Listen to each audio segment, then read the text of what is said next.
Welcome to AB tutorial. ఇక్కడ మన ఆంధ్రప్రదేశ్ రాష్ట్రానికి సంబంధించి ఓపీఎస్కి సంబంధించి రీసెంట్గా అప్డేట్ అయితే రావడం జరిగింది. ఇక్కడ వచ్చే వాటికి పాత పెన్షన్ స్కీమ్ అమలు కోసం న్యాయ పోరాటం ఆర్టీసీ ఉద్యోగులకు సంబంధించిన అప్డేట్స్ అయితే రావడం జరిగిందనమాట.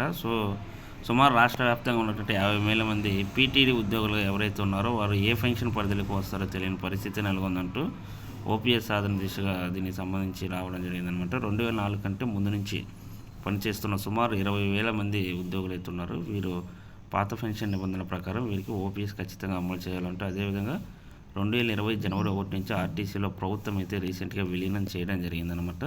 వీరిని కంప్లీట్గా ప్రభుత్వ ఉద్యోగులు పరిగణించడం జరిగింది. పాత సొంత పెన్షన్ స్కీమ్ రద్దు అంటూ దీనికి సంబంధించి గతంలో వీళ్ళు ఏదైతే సాఫ్ట్ రిటైర్మెంట్ బెనిఫిట్ స్కీమ్ అమలు చేశారో అది ప్రజెంట్ రానటువంటి వాళ్ళు ఎవరైతే ఉన్నారో వాళ్ళకి 23,000 మంది ఉద్యోగులకి ఇది ఎస్ఆర్పిఎస్ని అమలు చేయాలంటూ కూడా వీరు రిక్వెస్ట్ చేయడం జరిగిందనమాట.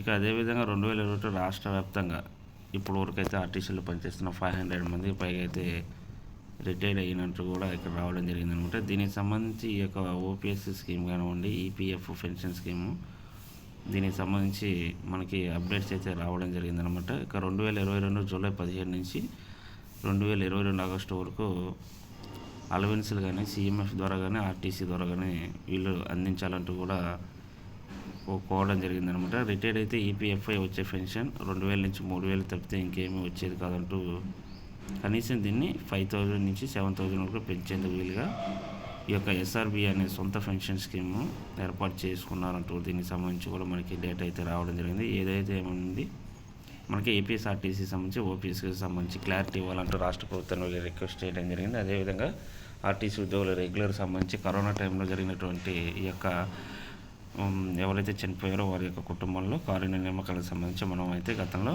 అప్డేట్స్ అయితే ఇవ్వడం జరిగిందనమాట. Thank you.